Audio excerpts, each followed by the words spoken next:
September 29, 1982.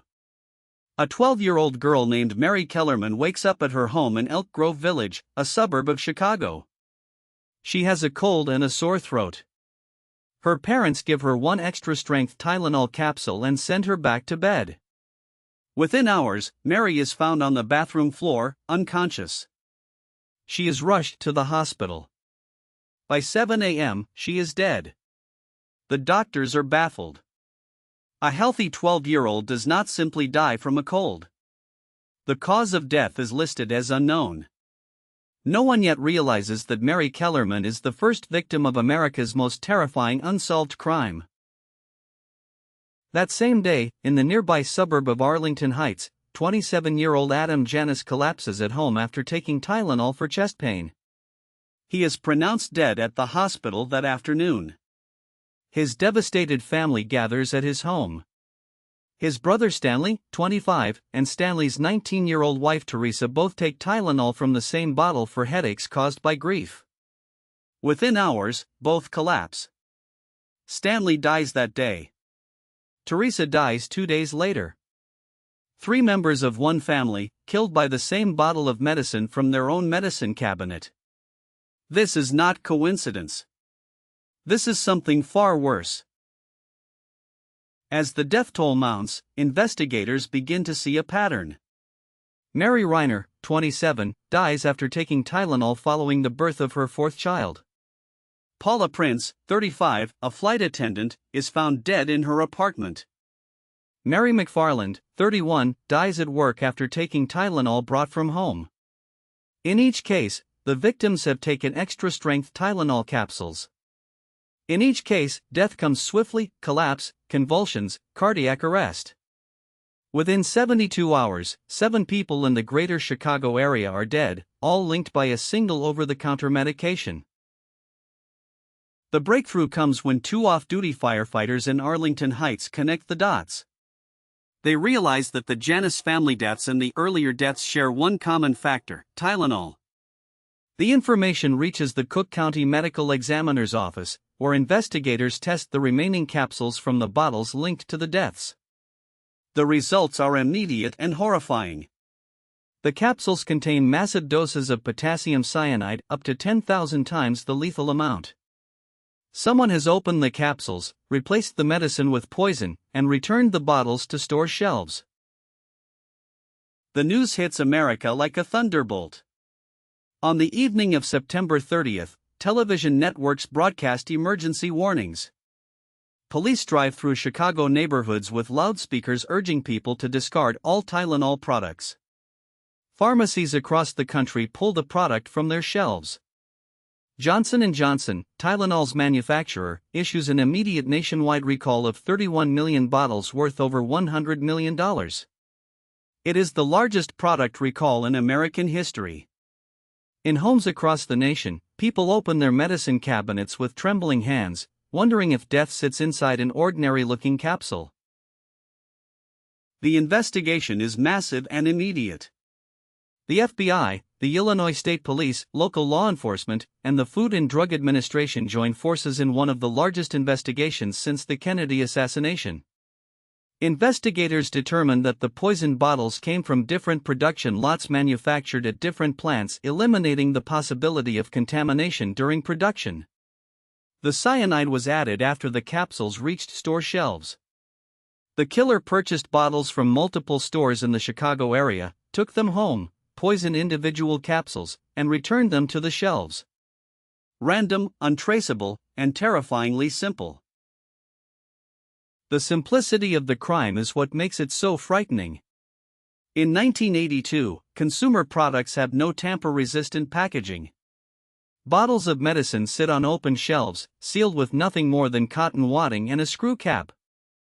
Anyone can pick up a bottle, take it to a restroom, open it, alter the contents, and return it to the shelf. The killer exploits this vulnerability with lethal efficiency. The randomness of the victims, different ages, different locations, different backgrounds, makes the crime almost impossible to trace through traditional investigative methods.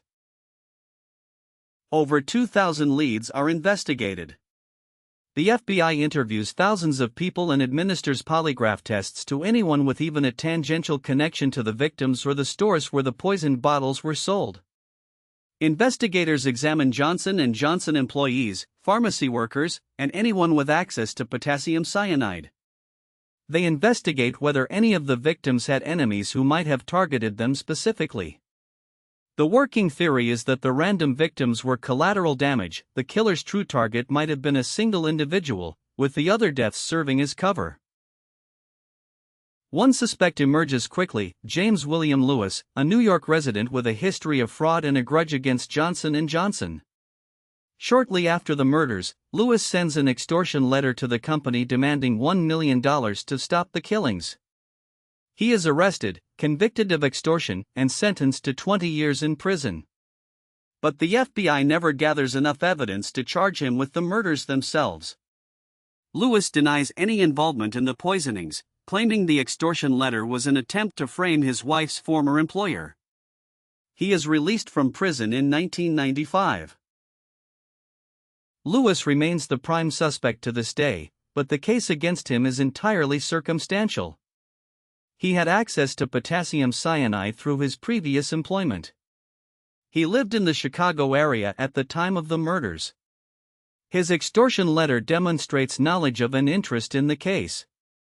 But no physical evidence, no fingerprints, no DNA, no witnesses links him to the actual poisoning of the capsules. In 2009 and 2010, the FBI conducted renewed searches of Lewis's home and personal effects. The results, if any, have never been publicly disclosed. Other suspects have been investigated over the decades. Roger Arnold, a dock worker with mental health issues, was investigated after making suspicious statements but was eventually cleared of the Tylenol murders, though he later murdered a man he believed had turned him in to police. Lori Dan, who committed a mass shooting at a Winnetka elementary school in 1988, was briefly considered a suspect due to her history of poisoning attempts. None of these leads produced charges.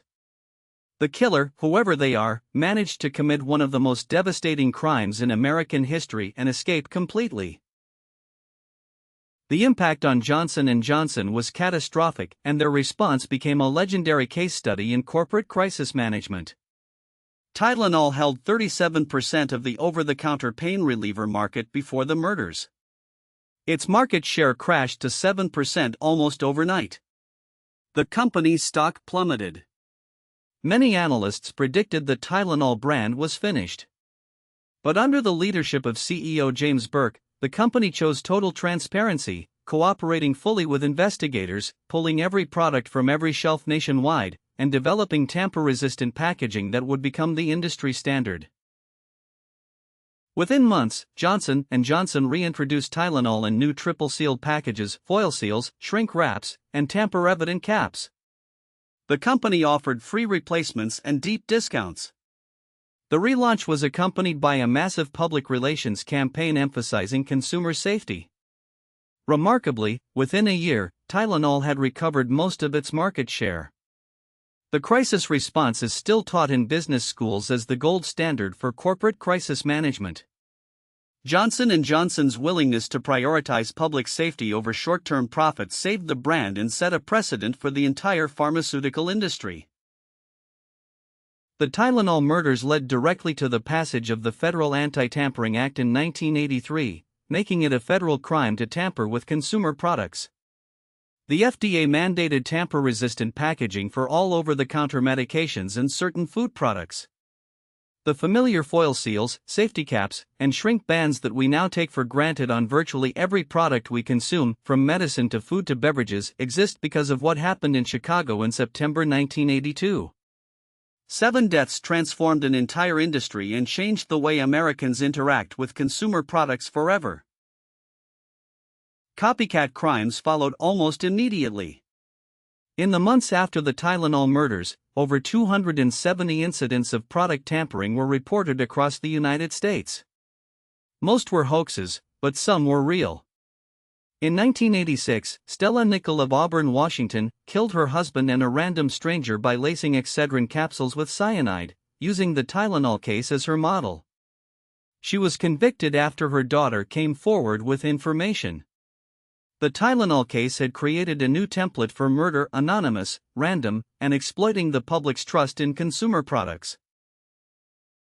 The fear generated by the Tylenol murders was disproportionate to the actual death toll, 7 people in a single metropolitan area, but entirely rational.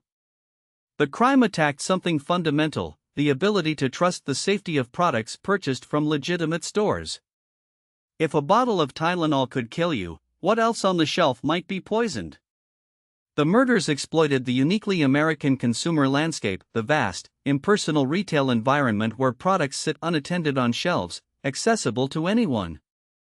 They revealed a vulnerability that no one had considered and that, once revealed, could never be forgotten.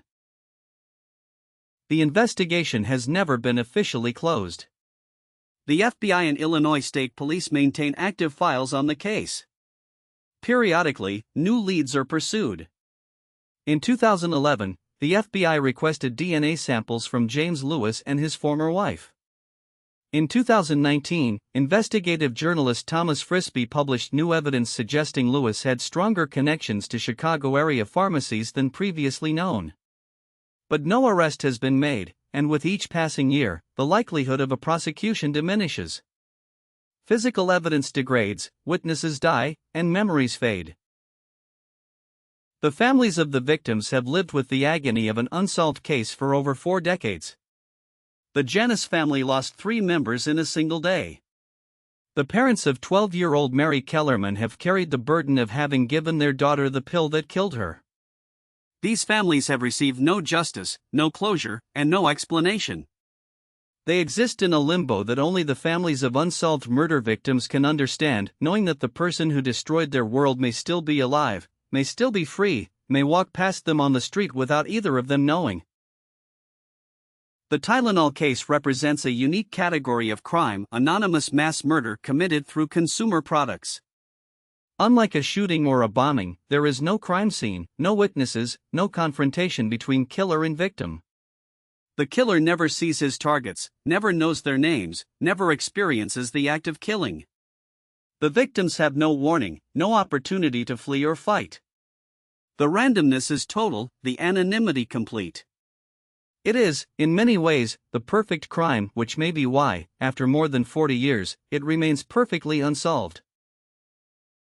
Some investigators believe the case may eventually be solved through advances in forensic technology. DNA recovered from the poison capsules or from the extortion letter might be analyzed using techniques unavailable in 1982. Genetic genealogy, the same technology that identified the Golden State Killer, could potentially match even degraded samples to a family tree.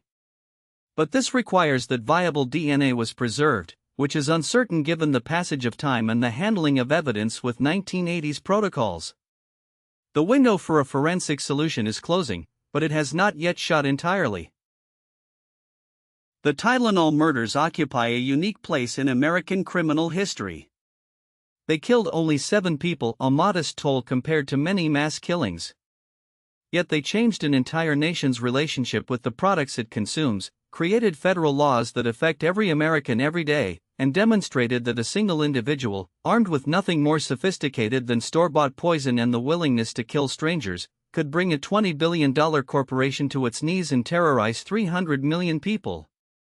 Whoever the Tylenol killer is, they altered the fabric of American life in ways that persist to this moment. If this case sent chills down your spine, subscribe to Dark Files and hit that notification bell for new investigations every week. We explore the crimes that shaped modern society, the cases that changed laws, transformed industries, and revealed the darkest corners of human nature.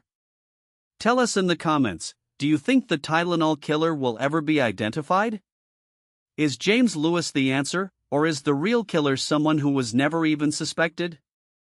Some of the most dangerous people in history are those who were never caught.